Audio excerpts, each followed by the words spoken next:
Piipaa, piipaa, piipaa. Tämän vuoden viimeinen paalausvideo näillä näkymin. Viimeisen paalauksenkin. Joo, ollaan täällä mistä hernettä tehtiin kuukausi sitten. Täällä oli heinä kasvanut niin hyvin läpi. Niin ajateltiin, että tehdään nekin nyt sitten. Tuo tuli 18 päältä tuohon tien toiselle puolelle. Viheriällä muovilla kääritään tosiaan. Laittaa kameran siihen kuvaamaan. Joo, mä paalasin tuo heittomerkissä kartanopellon. Paalasin se erikseen, kun se on 3 vuotta vanhaa heinää, niin se ei ole laadultaansa niin priimaa, mutta tämä mitä nyt paalaa, niin tämä on sitten oikein hyvää laadultaansa. Niin toki ehkä tossa tien toisella puolella on, niin ne on eilen paalattu ja nekin on melkoisen lötköjä, mutta nää pitää laittaa kyllä eri kasaan minkä kakkossarun paalat. Mulla on tuota kääntäjää tuolla perseessä, niin mäkin voin lennosta nyt tiputtaa nuo paalit. Joo, enää jo tämän pellon lisäksi tuo pikkupelta, mutta mäkin ajattelin, että mä siinä nyt kerran pakulla vielä läpi nuo heinäpellon. Ja se ainakin on kasvanut oikein hyvin. Niin, paalaa vaikka sitten pois. Joo, mä siinä eilenkin paalailin olokia. Sitten tuon pellon lisäksi, mikä tossa köljen takana on, niin on sekin keskellä tuon rankkasateen vuoksi. Minkäs näille voi? Nyt tuolla kääri ihan 4500 paali, mitä tällä koneella tehdään, eli niin paljon tällä uudella mäkkärillä paalattu. Siinä on kaikki, mitä on itselle ja muillekin paalattu. Ei saisi etukäteen kehua, mutta on ollut kyllä tosi hyvä laite ja olen ollut tyytyväinen kyllä siihen, että ei voi moittia.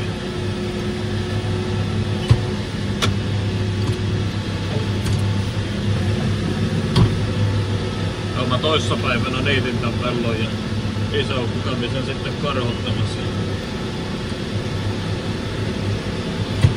Pyykkarilla todennäköisesti ajan ne pois, kun assekka on vähän rantoutunut tältä hetkellä. Se on se toinen kyllä tuli nyt siinä, niin otin se irti, niin missään vielä se tonne yhtään liikkeeseen, niin vaihdetaan siihen hiilet ja liukutaan. Tai se sitten pörkki. No ennen kuin joku kysyy, että miksi et sä laittanut sitä kääntäjää tuonne perään, niin sen takia, että jos tulla on vielä oljenpaalausta, kuivikeologia siis, niin ei tarvitse turhaa laittaa sitä perään ja ottaa heti pois ihan parin pellon takia. No se, että voi lennosta tiputtaa nuo paalit. Siinä käy kuinka on käynyt. Tuo tässä tosiaan meni se oja, mikä viime syksynä laitettiin umpeen.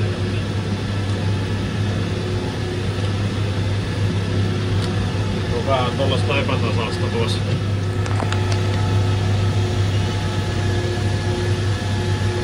Tuo se vähän epätasainen tuosta ojankohdasta vielä, mutta se pitää viimeistään silloin kun tämä kyntää seuraavan kerran. Niin, tässäkin on heinä kyllä ensi vuonna, mutta viimeistään sitten kun kyntää sen. Mullakin on semmonen visio itsellä tässä, nyt kun kaikki on saatu poitua ja viljat kuivattua. Sitten kun paalit saa ajettua, niin mä laitan elhon jommankumman perään ja sitten rupean kierteilemään näitä ojan reunoja, kun kesällä ei kerta kaikkiaan kerinyt, kun tuo sateet vähän sotki tuota reuntekokuviota. Se vai jäi tekemättä. Mä en kattoo sieltä justiinsa, mulla pätkäs peli siinä kohtaa, niin kuinka se näköö sieltä, niin kyllä sieltä omaa silmää ainakin ihan hyvin näköö. 4K60 laatu ja tuo kalasilmä vielä.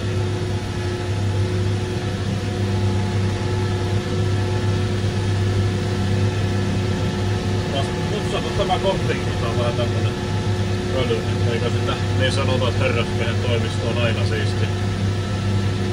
Tiskikoneesta puhumatta. Ruojonnet ei vaan ymmärrä tuota saukkia. Jonnet ei muista ja veetit ei tiedä, niin kuin sanonta kuuluu. Joo, mä tosiaan 8 vaihteella ajan ja 6,2 km tuntivauhtia. Vois sitä kovempaakin ajaa, mutta eipä tässä oo kiire mihinkään.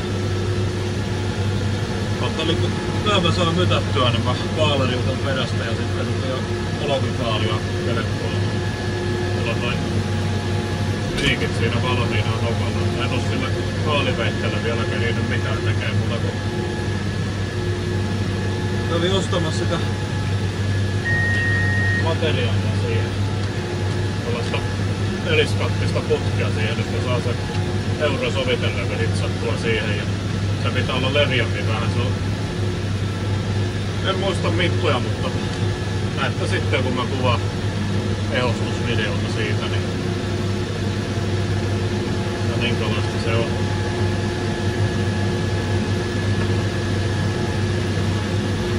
Tosiaan ajattelin mustaksi sitten maalata. Todennäköisesti ihan vaan kilikolilla.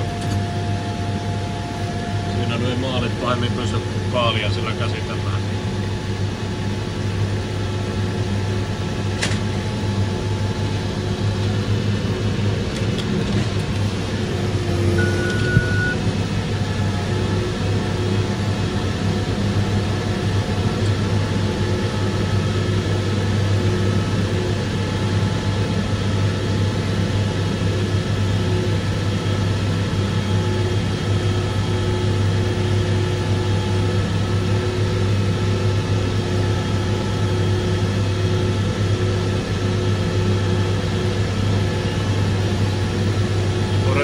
Nämä paalit, mitkä taas ne on paalattu ja tuo tien toisella puolella, niin todennäköisesti kannattaa ihan Lappehellä jättää, kun ne on sen verran lätköjä, niin mukava ottaa verkko sitten pois, kun ne ei menetä muotoansa niin pahoin, kun ne on Lappehellansa.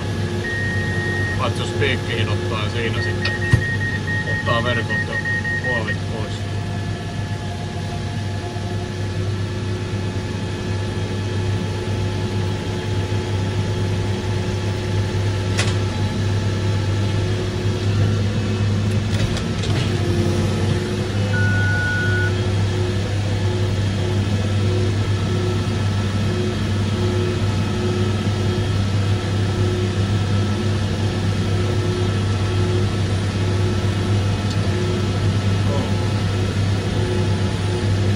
Oikein komia päivä, se aamulla oli vähän se pilvistä, mutta puolen päivän jälkeen rupesi selkeään tuo taivas. Mutta kun massikka on ollut pois päristänyt pari päivää, niin on tämä aika nussimista tämä homma niin yhdellä traktorilla. Tätäs pärjää. Ei se edes ympätä sinänsä, kun on tuo lämmin tila, mihin tehdä ja sekin on. En tiedä onko päivälleen vuoden verran ollut käytössä. Plus miinus 1 viikko. Et saa tehdä minkin.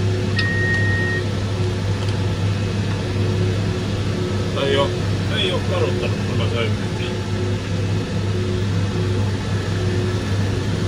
Ennen kuin joku ihmettelee, jos on katsonut sen aiemman maturinvaihtovideon, niin joku ihmettelee varmaan, että minkä takia sä teit pihalla sitä ja miksi et sä ajanut pajaan, niin ja minkä tähden kuormaaja oli tällä tavalla, että miksei sitä voinut nostaa, niin ei sitä voinut. Voltit menee riittävän alhalle, niin lakkaa hydrauliikat pelaamasta. Niin sitten voisi enää kulkenutkaan mihinkään, niin paha sille mitä oli tehdä siinä kohtaa. No jos se on pajallaan, mä siinä kuormaajan nostin niin lähelle kun se menee ja sitten käännin tuo hanan tuolta kiinni, että ei varmaan tipu niskaan.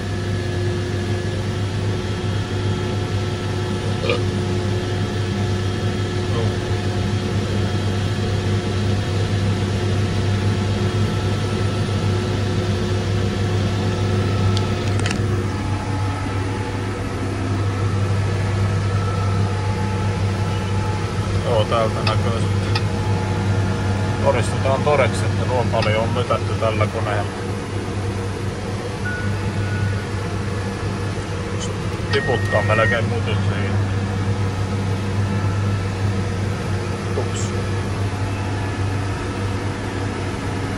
Joo, se on tähänkin. Mä oon kattonut, että tällä kun pykältää isompaa, niin se ei näillä siis hallitaan vaihteistoa, jos joku ei sitä tiedä. Niin välillä, että kun pykältää isompaa, niin tämä ei pitää kahdesti painaa ennen kuin se vaihtaa sitten isomman vaihteen oikeasti. Ja sitten välillä, että jos sä painat kerran, niin se voi vaihtaa 2 vaihdetta kerralla. Että se on varmaan, kun näin se on tuntua enää tässä, mistä pykäletään isompaa, niin se pitäisi nämä mikrokytkimet vaihtaa todennäköisesti. Että on vaan kuullut, että ne on aika kalliita, että maksaako yksikin suunnilleen 100 sen.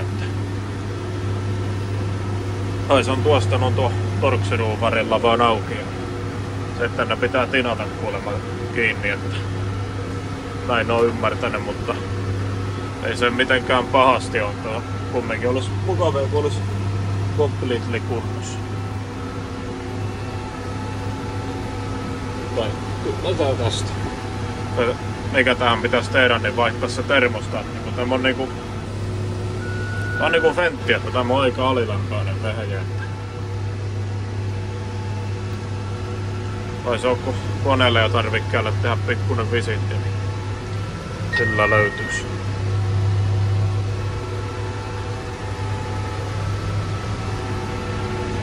Joo, tämä on viheriä Triographin tonni 900, mitä käytetään. Anteeksi helariaaneni. On hyvä sinänsä, että kun eri väristä niin erottaa, että mikä on mitäkin, vaikka mä laitankin nämä kyseisen 3 pellon paalit eri paikkaan, niin ei mene sinänsä sekaisin.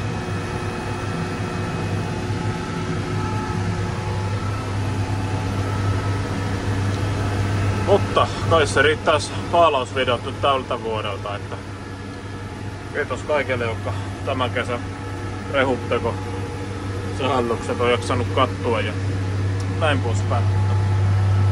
Ei siinä, jatketaan ensi videoon. Nyt se olisi moro.